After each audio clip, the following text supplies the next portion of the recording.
bite hoki khom na aksa hi zikin pathian thua holim khom na tamlo cha nei khom thein ani muti in tun takin ki kongala ji chu hi zikin pathian thua holim ding hi zikin pau sap na ngin ka pau sap teo lungsi na happy na dim kabi kule kabelu ka pathian gilona je ka kum khatung hen mai di la ding lai te ho la sapa sang khat ni sun thisana lehung tana hen mai di la phada ban gam tung ne lei tat do te ka hi je kon ki pa ma mai la king ki pa thu ge no hi ka kam sung le ka chen na khovela boina nan na te ho tam sekin la cha te ho ka doi bang ta kun ki pol khom thei po wa izing ele nang man khovel chang kang dung zin la thu la ngai tha thei ding in lei siama ei mal som la king ki pa thu ge no hi la thu sim ding la gen ding ka hiwa kamimal che to kapoi mo dan dung zui che tun la thu in nang man e holim pi in ti in kapan pi na do tak mai kalal pa do tak mai jesu minin la king in ka don wa hi amen tuni ta ka pathian thu holim khom le nu ti ka doi na chu a hi le rom te bung som le thum sang som le kha ki patahin som le li ti hi sim len ka noma rom te bung som le thum sang som le kha ki pata som le li muslimin ka tulai hunum dan te hi le het ji kun ipmulai tho hal hun tak zatai ti he teu tu hin chu igin lim lai sango khan i huk dam nau chu anai zo tai zan hi abei wang wang tan ko hung wak ding ei tai zik chun khothima thil hi te chu pai than wak thumin ki thum hi teu suna ko sa bola phataka hi teu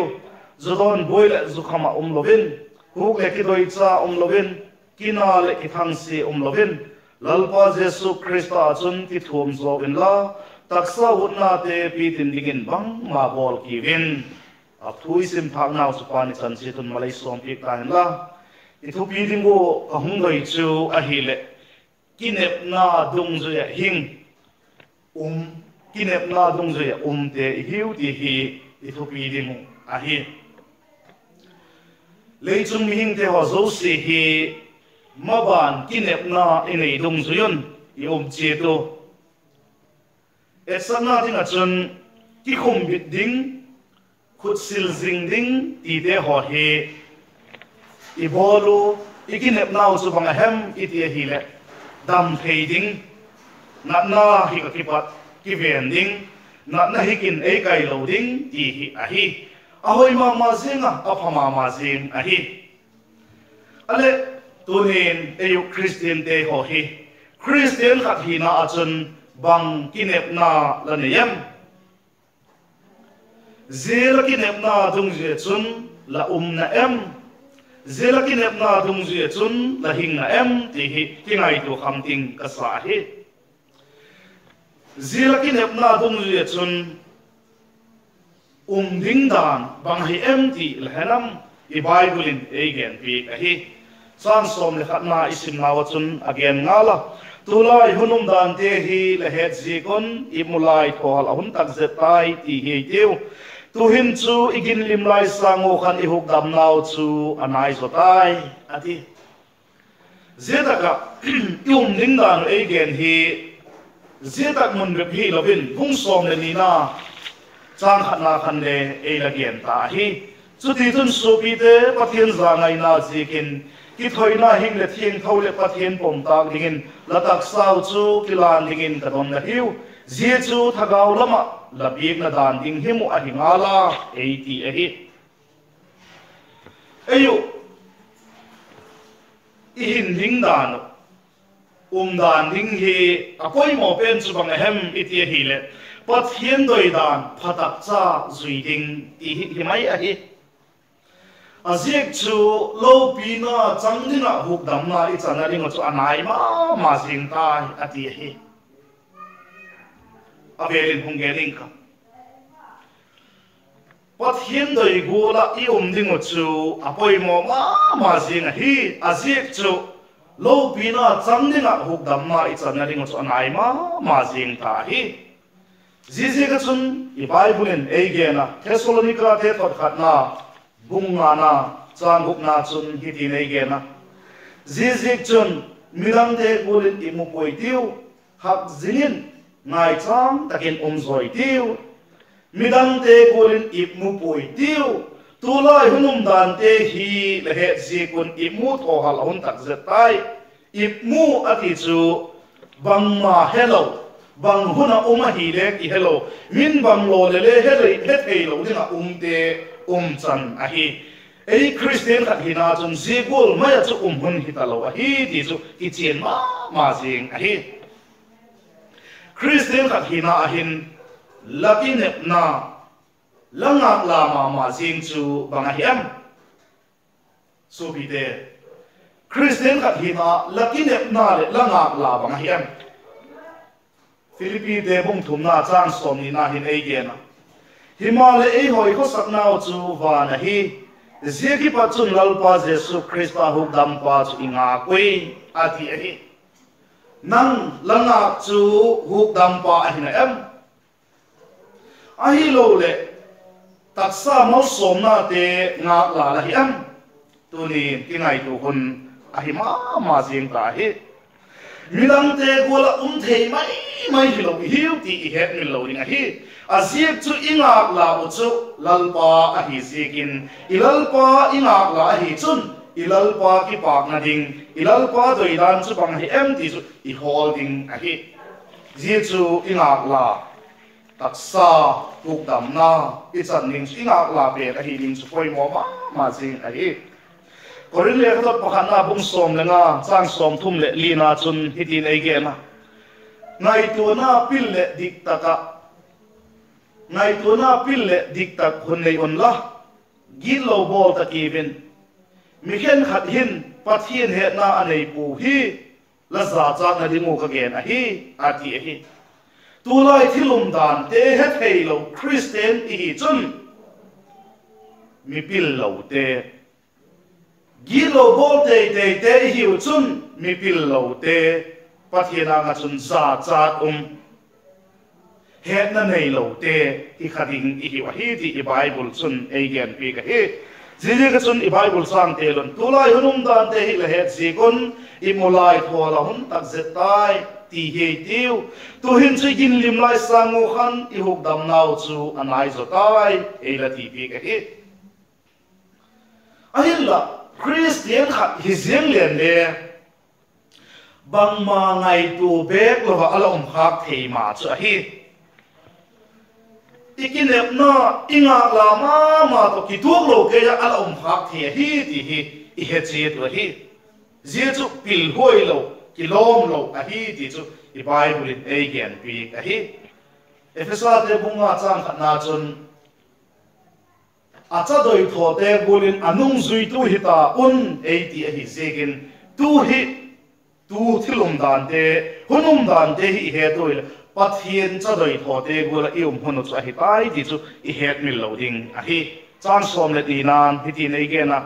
zan he be van tan khu hung wak ding ei tai zek chun khothi ma thili te chu pai than wak thu min ki thu mi tiu ei la ti ki a hi zana ti hin bangai gen na a hi dem iti hi le thil dang a hi pu khovel hin khuwa hak sat na te ho got na te ho lau na te ho chule thagaw lam them taka I naw hi again na hi ti het mi loading a hi ilal po Jesu Krista chung ki tin rapture hungmin tin ayung ko pha tak le gi lo na ta lo na wa ka chun ding I hita wa hi zia chu kinep na ne ya hingun zia chu kinep na ne in umun ei ti num a hi ti I het mi loading a hi zia ka chun zia rapture lak to ding a chun kisa zo san I ding wa hi zia kisak zona ding a chun thil phalo buk le thieng lo te chu pai than a thieng le pathian lunglam te chu bolin I ding wa hi gilo na gal to ki do jing te I hi wa zije ka chun I Bible in again pathian gal thum buki ma chun kivanun ei ti kha I het min loading a hi Efesa te bungbuk na chang som le khatnan ei la gen a hi pathian gal thum buki ma chu ki van ding a hi azek chu Pathian thil tuk chu Jesu hung ki na ding hi he Jehun chu bang tik lain le a hung tung the hi ti hung tung phut the hi ti he ta wa hi Jesu hung tung phut ta le ging tu te a ring a chun kinep na ki pa ki ti a hi Zia kinep na ki pa chu la nei na em Sophie Zia kinep na ki pa chu la nei na em Zia kinep na nei te hin Zia kinep na nei te hin da le dan ding chu i Bible in Thessalonica de thot khat na bunga chang khat akipata chang som le khat ting kun ki chen tak mai nei gen a hi mo mai mai the hi ta po pathian bing na te le hai san mai the hi ta po Jesu Christa inung zui nau chu i bi bol khak ning wa hi tin ei gen bi ka hi ti het mi lo ding a hi chu le chang som le thum na hin Zeki ne na nei te dan ding chu ei gen bi ka suna khosa gola phataka hitiu zudon boile zukhama lovin huk le ki doi cha lovin kina le ki thang si lovin ei ti hi zehi ti dan ding dik ta ko chu ei la gen bi ka hi tu lai hunum dan I he tu hi chun I gen tak sa golin Thessalonica de thot khat na bunga chang khat ki pat chang som le khat ting ku phatak chan simin ngai tu le chin tulai I hin dan ning chu ei gen pi ka hi vaksimin ka Thessalonica de thot khat na bunga chang khat ki pat som le khat sau pyong simin ka himale su pi te ho ahun le ni ding thu chun zik pek langai po he lalpani chu zana bu cha gulin hung tung ding a hi chien takin lehengalun Mona le bitna hi atilai takun no mai naw vei golin thakatin man thai na achumun hung tungin tin zeki patchun sok chapo naw himala sopi te ho nangwang zeni chun gucha gola ahun hom dingin thima lahi po a wak cha te le sun cha te lahi wa zana mi le thima mi hi po he zeze chun midang te golin imumai poitiu hak zingin ngai chang takin zoi tiu imute chu zana hi ai mutseko zukham tele zana hi akham seko himal ayuwang chu sunami hi zikon ginna le hepina pho chun ki thumin hukdamna kidepna chu lukuka mangin ngai chang takin hitiu pathian lungna na thuk ding hilovin ilalpau Jesu Christa zeka hukdamna mudingin ei gut ahi zongala hakin imulew hingle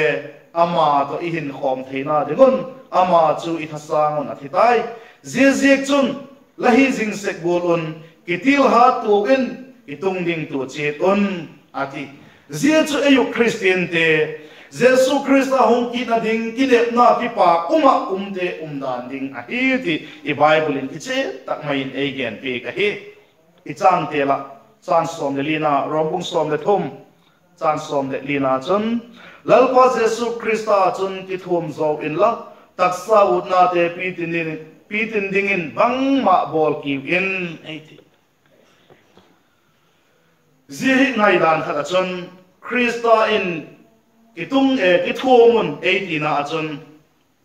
bang again no mem iti hi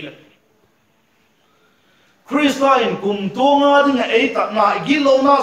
si ngai dam na he chen na khan Christa ki thum chu ihitaw zia chun Christa chun ki thum ta ahin la zia ei ge nom pen chu banga hi em iti hi le eima ihin na a iki puisak phat tak khale lala inei phat tak le ama ki thum te ki hi panahi kumtung ta na I he ta khan Christa ki thum hi tai ahin la ihin na ama lala ineya ama iki puisak pha tak khale Christa ki thum eima ki thum ki hi pa na hi ti kha I het min loading a hi zega chon subite kinep na dungzu ya hing kinep na dungzu ya umte hi sikon taksa kinep na inei na te ho a ibit theina dingo idam theina dingo ipan lak na auto thagau lama idin mono Christian khat hi na a ikinep na o zit dan dung zui chun ihing na ven i na ven ti ei ma chi ikian ding da yom ma jing a hi eyu hing ding dan atop na ding a chun eyu hing ding dan le eyu ding dan chu zidin a poi mo pen chu bang hem mi ti le pathian doi dan phatak cha zui kha hi mai a hi a ziek chu lo pina chang ding a huk dam na i chan na ding chu nai ma jing ta hi ti i bible in again pi a hi chule pathian thil tuk chu bang hi em itil Jesus Christa hung ki na ding rapture amithieng thote pui to ding hi a hi ti he to hi je hung chu bang dik lai le hung tung phut jing the hi ti he wa je chu ging tu te kin na pi pa kum ti in he tin ala uma hi ale nang chu je tuk ding a chun laki sa zo na em je ding a chun nang la na em la hin da kien chen again chule atop na ihin naw ama ikipui sako ama lala inei phato le Krista akitho Christian khat hina dung zuya hing Christian khat hina dung zuya te ki thei pana hi ti he deu athui gen thak teu i chanding cheton he thim theidin pan i chan cheton malai som phik ta hen la pathinin hungmal som ta hen chan chen la ipa ke